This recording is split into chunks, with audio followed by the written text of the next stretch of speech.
L'importance des tubercules n'est plus à démontrer, aussi bien dans l'alimentation humaine que dans le portefeuille d'un agripreneur. Oui, dans le portefeuille d'un agripreneur, on ne peut pas ignorer l'existence des tubercules, la prise en compte des tubercules, parce qu'aujourd'hui, l'heure est à la diversification. Et il faut tenir compte justement de tous ces secteurs-là qui sont parfois négligés. Dans cette vidéo, nous allons décortiquer, nous allons déballer justement la problématique des semences au niveau des tubercules. Parce que parfois on veut bien se lancer, mais on est bloqué au niveau des semences. On veut faire le macabo, on veut faire l'igname, on veut faire la patate douce, on veut faire le manioc, on veut faire le taro.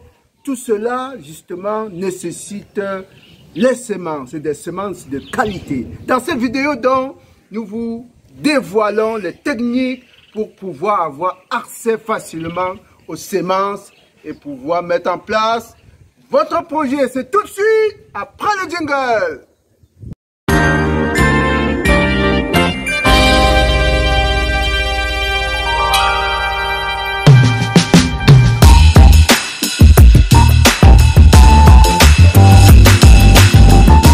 Une fois de plus, chers agripreneurs, bienvenue sur la chaîne des fonceurs, bienvenue à la ferme intégrée de Ngoumou.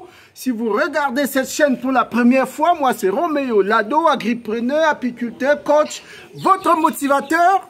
Dans cette vidéo, nous allons vous donner des astuces, des informations concernant le monde des tubercules.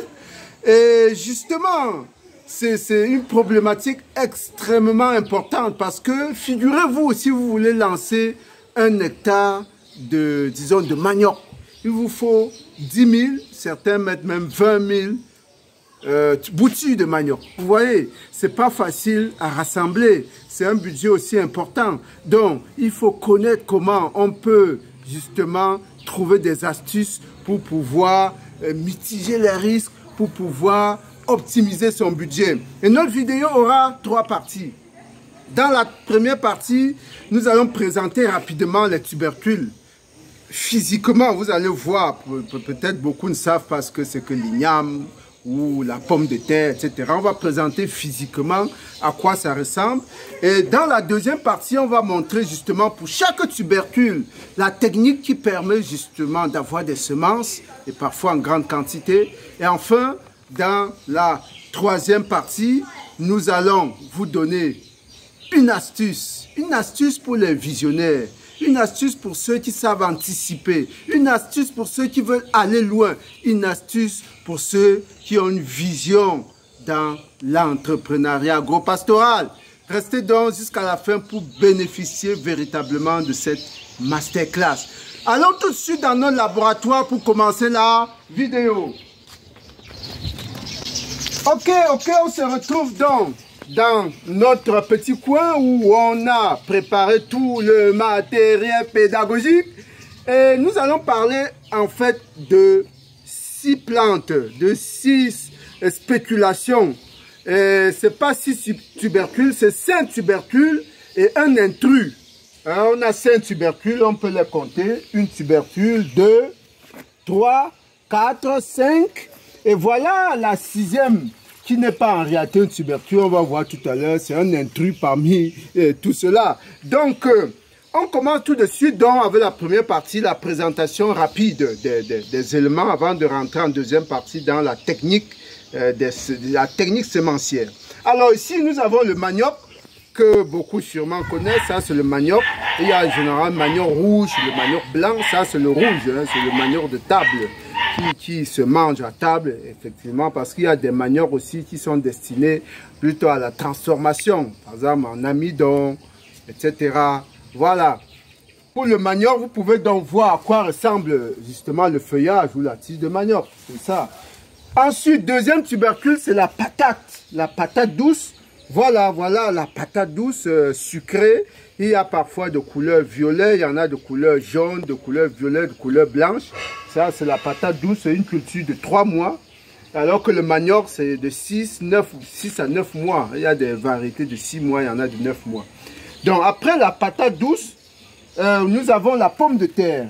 Voilà, la pomme de terre, c'est une tubercule très douce, plutôt de la famille des solanacées, hein, un peu comme la tomate, un peu comme l'aubergine, c'est de la famille des solanacées qui nécessitent parfois des traitements hebdomadaires pour que les feuilles ne pourrissent pas. Voilà, ça la pomme de terre. Ensuite, le macabo. Le macabo, c'est ça, c'est une tubercule aussi qui se mange sous plusieurs formes, sous forme vapeur, sous forme pilée, sous forme de bouillon, etc. Et qui est un peu dans de la grande famille du taro, parce que le taro est différent du macabo, mais tout ça, c'est un peu la grande famille. Hein. Et là, c'est le macabo. Ensuite, la dernière tubercule, c'est quoi? C'est l'igname. Oui, l'igname, regardez cette géante-là. Ça, c'est l'igname. Vous pouvez voir en image à quoi ressemble le feuillage de l'igname. Cette tubercule se vend actuellement sur Yaoundé à 3000 francs CFA. 3000 francs CFA, cette tubercule-là. Ah oui, l'igname, ça coûte cher, surtout la bonne qualité. Voilà. Enfin, dans l'intrus, en termes de présentation, l'intrus, c'est le bananier plantain qui est plutôt pas une tubercule, qui n'est pas un tubercule, qui est plutôt un fruit. Et ben voilà, ça c'est du bananier plantain, variété corne, c'est plutôt un petit régime, hein. Parfois c'est 3-4 fois plus costaud que ça. C'est récolté dans un champ pratiquement en fin de cycle, c'est pourquoi on a des régimes relativement petits. À ne pas confondre avec la banane douce, ça c'est plutôt la banane douce, c'est différent de la banane plantain, voilà. Et que, ok, voilà de manière ramassée, la présentation physique des tubercules et de la banane plantain, banane douce, pour ceux qui n'avaient pas idée. Et maintenant, nous rentrons dans la seconde partie destinée donc à la technique semencière. Comment on fait justement lorsqu'on a un projet à mettre en place au niveau des tubercules? On commence par le manioc. On va y aller très rapidement. Le manioc, si vous voulez planter le manioc, c'est très simple. Vous allez justement commander des tiges comme ça, que vous allez découper, ou bien vous commandez directement des boutures. Vous allez découper comme ça en morceaux de 15 à 20 cm. Donc là, nous pouvons avoir 3 boutures, parce que là, on a pratiquement 60 cm. On découpe en 3 morceaux. On découpe bon, à l'aide d'une machette. Hein. Ici, nous allons un peu au pas de coupe. Vous découpez à l'aide d'une machette. Vous avez 3 morceaux comme ça. Ça fait 3 boutures que vous pouvez mettre donc dans 3 buts. 3 buts différents. Les buts, c'est des petites monticules dans lesquelles on introduit donc les boutures. Ben voilà. Voici comment vous pouvez donc avoir les boutures les semences de manioc. Généralement, au Cameroun ou à Yaoundé particulièrement, la semence, cette bouture est vendue à 20 francs, 25 francs. Peut-être dans les villages, on peut l'avoir moins que ça, mais généralement, vous voulez une bouture de manioc, vous la vendez à 25 francs. Ça veut dire pour un hectare, si vous voulez 10 000 boutures, ça fait 250 000 francs CFA. Mais comme je l'ai dit à la troisième partie, nous vous donnons une astuce pour pouvoir mitiger les risques. C'est une astuce de visionnaire. Voilà, voilà pour le manioc. Deuxième tubercule, c'est la patate douce. Voilà. Pour la patate douce, également, là, c'est une technique de bouturage qui est utilisée. Vous avez besoin de quoi? Il y a 2 possibilités. Soit vous prenez une tubercule comme ça, que vous faites pré-germer et que vous mettez en terre, mais généralement c'est plus long avec cette technique. La seconde technique qui est la plus utilisée, c'est les boutures, les cordes, hein, les cordes de patates. C'est ça que l'on enfouit dans les buts.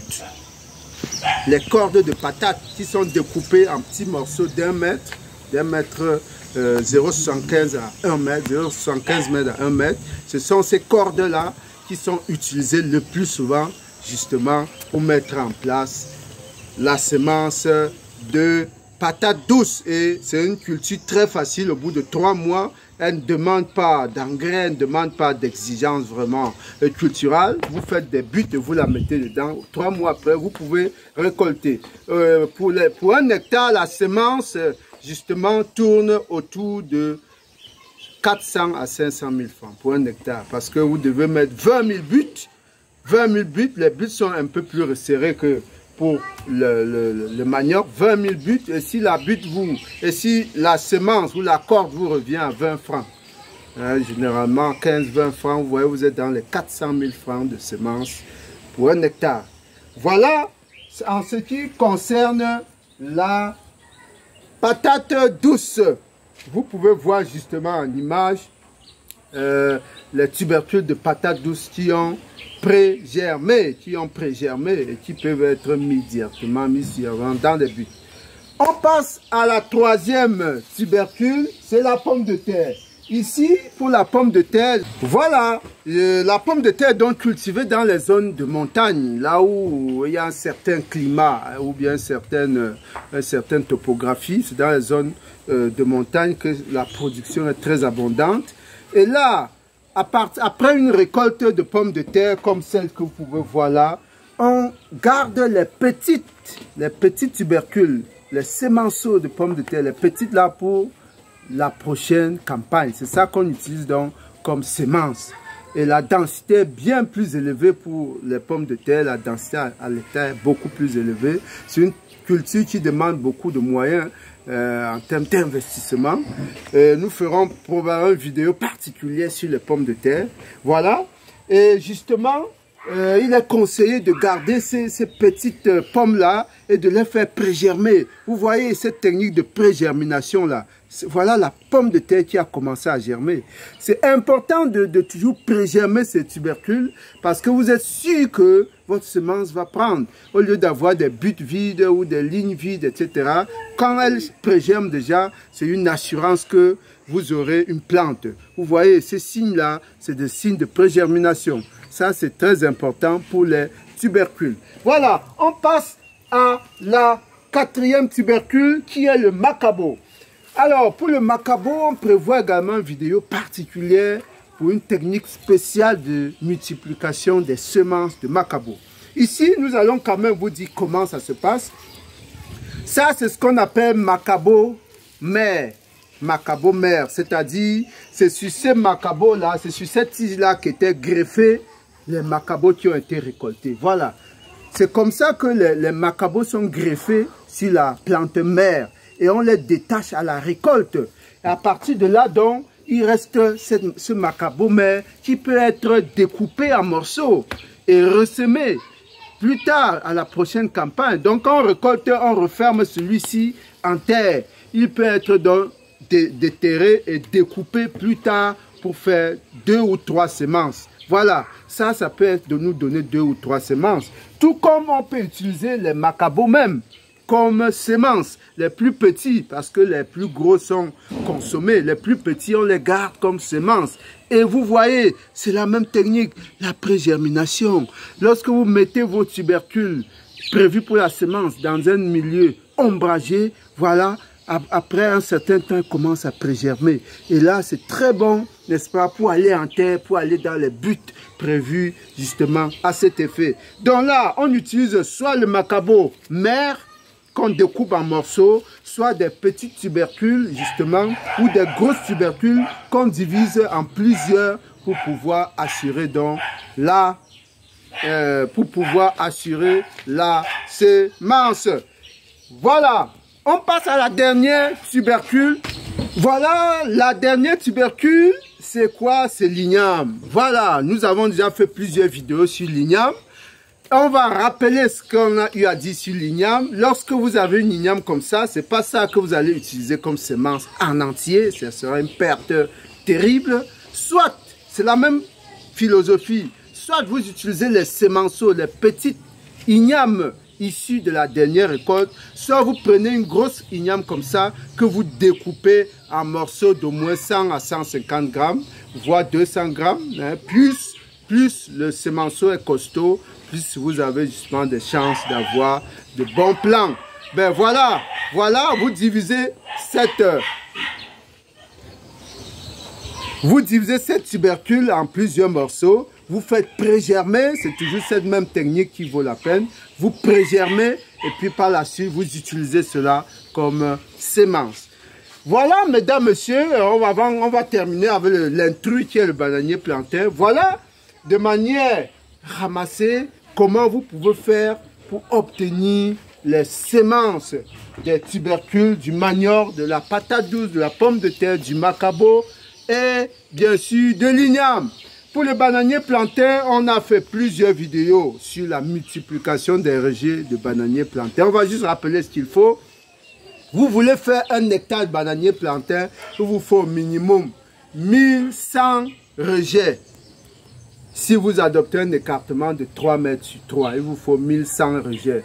On peut aller à 1600 rejets, voire 2000, voire même 2500 lorsqu'on fait de la haute densité. Voilà, il vous faut donc réunir des rejetons de ce genre, justement pour pouvoir faire votre bananeraie. Comment les réunir? Il faut commander chez des gens qui ont des grosses plantations. Ils peuvent vous fournir en quantité. Mais généralement, ce n'est pas toujours la meilleure méthode parce que ce n'est pas évident de réunir la qualité ou la quantité que vous voulez. Généralement, on passe par la méthode PIF, qui est une méthode de multiplication des rejets, qui consiste à partir d'un bulbe comme celui-ci, de fournir 3, 4, 5, 6, 7, 8, voire 10 autres bulbes, voire parfois même 20 autres rejets. Donc, un rejeton comme ça peut vous fournir 10 autres rejets. Ça veut dire que pour produire 1000 rejets capables d'ensemencer un hectare, il vous faut juste 100 rejetons de ce genre. Vous avez 100 à 150 rejetons de ce genre. Vous procédez à la multiplication pour pouvoir avoir les rejets pour votre plantation. Mais pour cela, il faut se prendre à temps parce que le délai de multiplication, c'est au moins 3 à 4 mois pour avoir la totalité de vos pifs prêts. Ça veut dire que si vous voulez vous engager pour la saison 2025, pour mettre 3, 4, 5, 6, 7, 8, 9, 10 hectares de bananiers plantains, la meilleure façon, c'est de produire des rejets PIF, parce qu'il n'est pas facile de rassembler 10 000 rejetons. Non, vous produisez les rejets PIF, vous prenez 4 mois à l'avance, dès le mois de novembre, d'octobre-novembre, vous prenez à temps pour pouvoir réunir tout ce qu'il faut, le matériel végétal pour produire, aussi bien que ce soit la banane ou le plantain, c'est la même procédure. Voilà ramassé, voilà de manière ramassée la deuxième partie. On passe à la méthode, à la troisième partie de cette vidéo que nous avons intitulée l'astuce des visionnaires. Il s'agit de quoi? Voilà, vous voyez dans tout ce qu'on a cité là, les budgets de mise en place, dans les budgets de mise en place, la semence occupe au moins 25, 30 voire 50% dans certains cas. Pour le manioc, vous avez pratiquement 250 000 à fournir, voire 500 000 si vous voulez mettre 2 boutures par but. Il vous faudra pratiquement 500 000 de semences si vous voulez mettre 2 boutures par but. Ce n'est pas parfois évident de réunir cela. Hormis le défrichage, hormis la formation des buts, hormis l'entretien du champ, vous vous retrouvez à dépenser pratiquement près de 700 à 800 000 sur 1 hectare de manioc jusqu'à la récolte. Vous voyez, pour minimiser ce coût-là, si vous avez peut-être 2 ou 3 hectares à mettre en œuvre, il y a une technique qui consiste à faire votre propre champ semencier. Voilà, vous faites votre propre champ semencier. Ça veut dire quoi? Vous voulez faire votre projet en 2026, un projet de 3 hectares de manioc. En 2025, vous faites un champ d'un demi-hectare, par exemple, juste pour avoir la semence. Non seulement vous aurez le manioc, mais les boutures qui vont sortir de ce champ vont vous permettre d'étendre vos 3 hectares. C'est ainsi que vous aurez à la fois et le manioc et les boutures à ce moment-là qui seront gratuits. Les boutures seront gratuits pour pouvoir implanter vos 3 hectares. Voilà l'astuce pour les visionnaires, parce que si vous prenez à la dernière minute, vous n'aurez pas. Il faut vous prendre 2 années, un an à l'avance, autant pour moi. C'est-à-dire concrètement quoi? Si vous voulez mettre 2 hectares de manioc en 2025, en août 2025. En août 2024, vous pouvez d'abord faire demi-hectare ou bien 2000 mètres carrés. Sur ces 2000 mètres carrés, vous aurez la possibilité donc de collecter les boutures pour implanter votre futur champ. Voilà comment vous allez faire l'économie pratiquement de près de 500 000 francs CFA. Voilà, chers agripreneurs, ce que nous avons tenu à partager avec vous. Likez la vidéo, partagez, abonnez-vous. Le meilleur à venir, dites-nous en commentaire les points d'ombre que vous n'avez pas saisis, les détails que vous voulez voir développer, les vidéos que vous souhaitez voir justement mettre en ligne. Nous serons heureux de vous servir avec toujours le même plaisir. À très bientôt. Merci.